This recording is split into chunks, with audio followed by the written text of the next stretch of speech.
ഭൂമി വെറും 5 സെക്കൻഡ് നേരത്തേക്ക് കറങ്ങുന്നത് നിർത്താൻ പോവുകയാണ്. അങ്ങനെയാണെങ്കിൽ എന്ത് സംഭവിക്കുമെന്ന് നിങ്ങൾ ഒരിക്കലെങ്കിലും ചിന്തിച്ചിട്ടുണ്ടോ? ഇതൊരു സയൻസ് ഫിക്ഷൻ കഥയല്ല, ഇത് ശുദ്ധമായ ഭൗതിക ശാസ്ത്രമാണ്. ഭൂമി ഒരു ദിവസം കൊണ്ട് തൻ്റെ അച്ചുതണ്ടിൽ ഒരു തവണ പൂർണ്ണമായി കറങ്ങുന്നു. ഇതാണ് നമുക്ക് രാവും പകലും നൽകുന്നത്.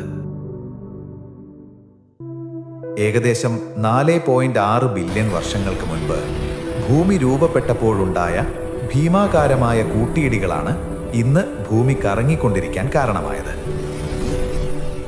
ബഹിരാകാശത്ത് ഘർഷണമില്ല, അതിനാൽ ഭൂമി ഇന്നും കറങ്ങിക്കൊണ്ടിരിക്കുന്നു. പക്ഷേ ഇപ്പോൾ ചിന്തിക്കുക, ഭൂമി പെട്ടെന്ന് ബ്രേക്ക് ഇട്ടാലോ? നിങ്ങൾ ഉപരിതലത്തിൽ നിന്ന് തെറിച്ചു പോകുമോ? ഭൂമി നിന്നാലും അന്തരീക്ഷം നിൽക്കില്ല, അത് മുമ്പുണ്ടായിരുന്ന വേഗത്തിൽ തന്നെ ചലിച്ചുകൊണ്ടിരിക്കും. അതിന്റെ അർത്ഥം ശക്തമായ കാറ്റ് വീശിക്കൊണ്ടിരിക്കുമെന്നാണ്. ഭൂമധ്യരേഖയ്ക്കടുത്ത് ഭൂമി ഏറ്റവും വേഗത്തിലാണ് കറങ്ങുന്നത്. അവിടെ മണിക്കൂറിൽ 1670 കിലോമീറ്റർ വേഗതയിൽ. ഇത്ര വേഗതയിൽ കാറ്റ് വീശിയാൽ അത് നിങ്ങളെ എടുത്തെറിയും. നിങ്ങളെ മാത്രമല്ല, ഭൂമിയുടെ ഉപരിതലത്തെ തന്നെ കീറിമുറിക്കും.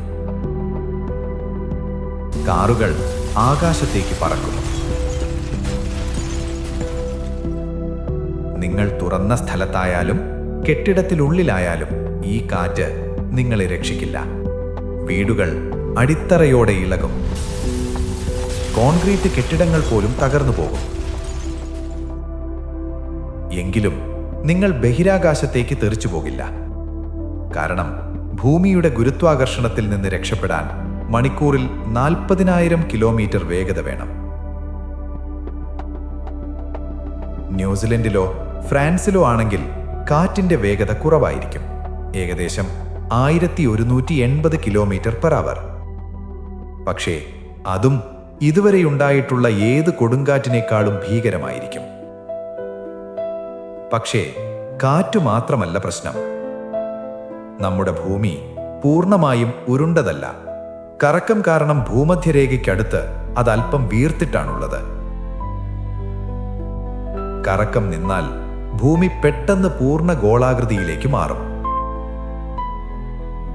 അതോടെ ഭൂമധ്യരേഖയിലുള്ള വെള്ളം ധ്രുവങ്ങളിലേക്ക് ഒഴുകും.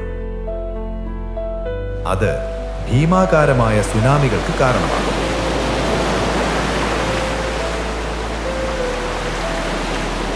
അഞ്ച് സെക്കൻഡിന് ശേഷം ഭൂമി വീണ്ടും കറങ്ങാൻ തുടങ്ങുമ്പോൾ ആ വെള്ളം തിരികെ വരും.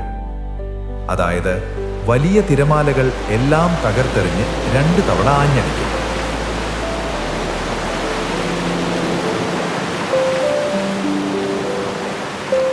ഈ സമയത്ത് സുരക്ഷിതമായ ഏക സ്ഥലങ്ങൾ ഉത്തരധ്രുവം അല്ലെങ്കിൽ ദക്ഷിണധ്രുവം.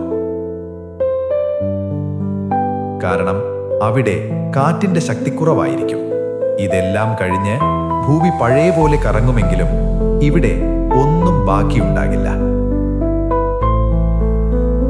കെട്ടിടങ്ങൾ, കൃഷിയിടങ്ങൾ, സാങ്കേതിക വിദ്യ എല്ലാം നശിച്ചിരിക്കും. കോടിക്കണക്കിന് ആളുകൾ മരിച്ചിരിക്കും. അതിനാൽ ഈ ദുരന്തത്തെ അതിജീവിക്കണമെങ്കിൽ ഒരു ഭൂഗർഭ അറ പണിയുന്നത് നന്നായിരിക്കും.